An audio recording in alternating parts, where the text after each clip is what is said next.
Tipoff at Toomer's, and I just want to take a second to thank the university leadership, Dr. Leith, Alan Green, for providing us the resources and the commitment to go ahead and pull this together. This is an incredible effort, both from the city of Auburn, Auburn Tourism, the leadership in the city to close the street down, let us put a court in there and bring in stands and do all we're going to do.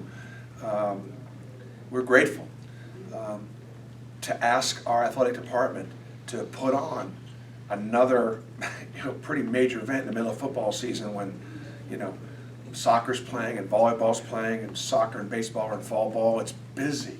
I mean, nobody really has the time to do this, and yet everybody's pitched in order to do it, and really for one reason is everybody just, wow, that's a good idea. Really excited the SEC Network is going to be here live from 8 to 9 o'clock. That day, we're also going to be scrimmaging in the gym. It'll be our pro day. We got commitments from 28 NBA clubs to be here to watch our kids practice, and so we'll always have a good practice that day. Damian Fishback and Seth Greenberg from ESPN are going to be here to help tell the story, and that night maybe all eyes of college basketball will be on us. So just really grateful for the effort.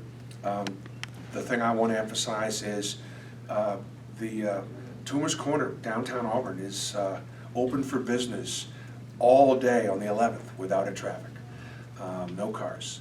So there'll be sidewalk sales, the restaurants and bars and shops and things like that are all open. It's fall break, and so for the students that aren't going to be going home, enroll in the 3-on-3 tournament, hang out downtown, get started early, have a good time, and we'll celebrate downtown Auburn and Toomer's Corner. Any questions basketball-wise? What type of court are you guys setting up out I'm there? going to put a sport court down.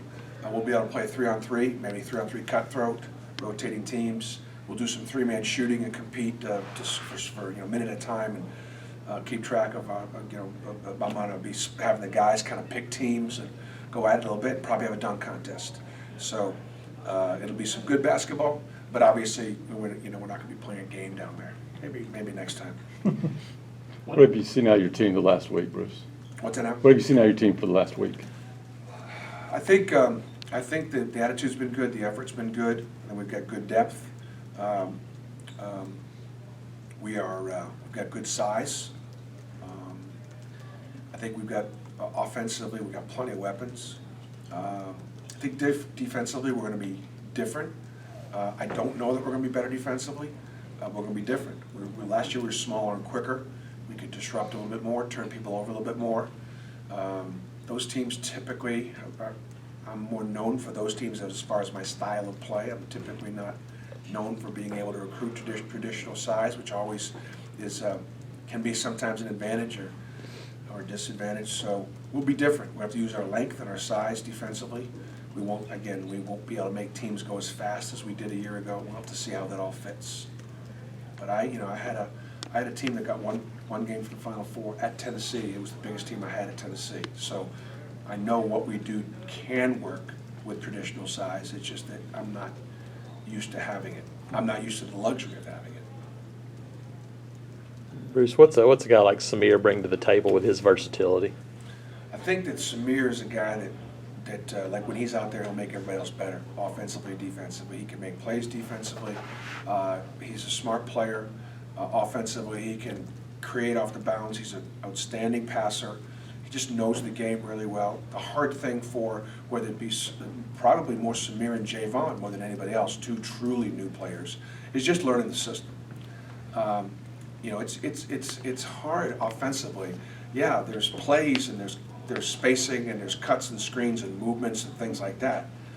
And so when you first start doing it, all you're doing is kind of running your routes and moving like you're supposed to move. Until you actually get a chance to play in it and make plays in space and make reads and understand it before you can actually excel in it. And so that's the process that we have to go through with those guys. And Samir would be a great example. Right now he's just trying to figure out where he's supposed to be and when he's supposed to be there. Not play the game. And once he gets that down, and he's doing a good job getting it down.